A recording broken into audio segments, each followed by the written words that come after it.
Hello everybody. Today we're going to discuss a case of a maxillary first molar which I partially retreated. And for those of you who are not familiar with the term partial retreatment, let me explain it with an example. What you're looking at here is a picture of Superman saving a child from a running train. But what has happened in the process is the tracks have been damaged, the front part of the train is crushed, probably a few other passengers inside the train have been injured as well. A simpler way of saving the child would have been just to carry the child out of the way of the train.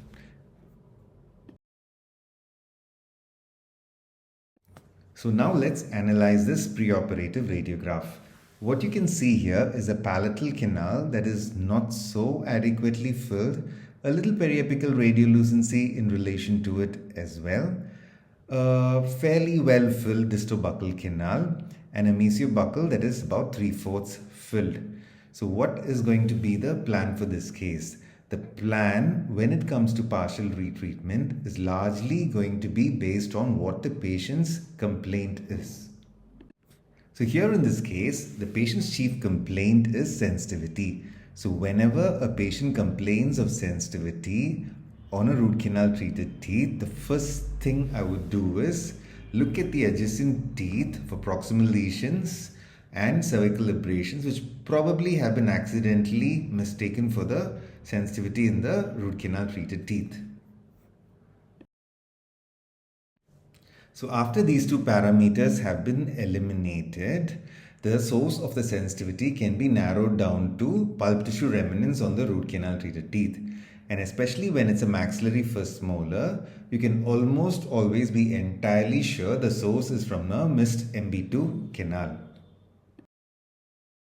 So what we do now is an exploratory access to see what we can find. As discussed earlier, we can see some evidence of necrotic tissue present adjacent to the MB canal, which is the missed MB2. So according to everything that I've mentioned earlier, what I've done here is I've gone ahead and cleaned and shaped the MB2 canal. Now another very big question arises. The doubt that arises is, do you treat the MB canal also along with the MB2? So here's what I follow as a thumb rule when it comes to these situations.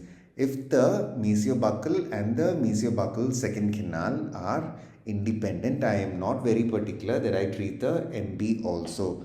But in case they are confluent, I would definitely go ahead and clean out the MB as well. So this is the image of the mesiobuccal and the MB2 canal cleaned and shaped. They are ready for obturation, but when it comes to retreatment, I'd love to always give a antibacterial dressing, see how the patient is doing, and then go ahead and obturate them.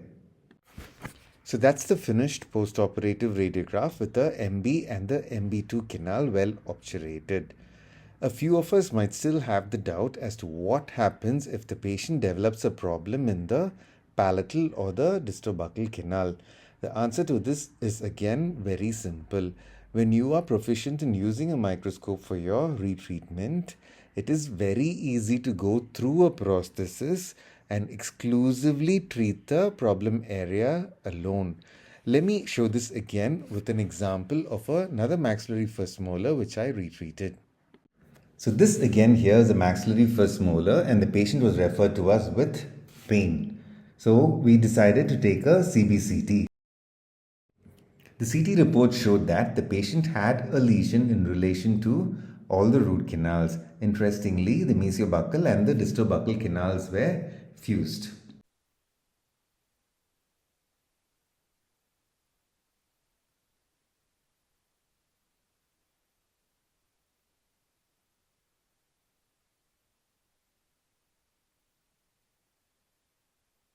So here we decided to retain the crown and treat all the canals through the existing intact crown. As you can see, very little amount of the tooth structure or the crown has been removed to gain access to these canals. So there is absolutely no reason for changing this crown even in the future. So that's the finished post-operative radiograph. We completed this case in a couple of visits and at the end of which the patient absolutely had no symptoms at all. So that brings us to the end of this presentation, and what you're looking at here is one of my favorite quotes, especially when it comes to endodontic retreatment. When I retreat teeth, I do only as much as required to make sure the patient can have his tooth back. This has a huge advantage of saving time and the patient's resources as well. What we must understand is sometimes doing everything may not be the solution to the problem, and for that matter, the possibility of collateral damage and the patient losing the tooth itself is a possibility. So doing only as much as is required to get a desired outcome, to get a patient-centered outcome, is what retreatment is all about. I hope you found this presentation useful, and for those of you who are interested in knowing more about retreatment in endodontics, please join us for a 2-day workshop on endodontic retreatment on the 11th and 12th of March in New Delhi. More details in the following slide. Thank you.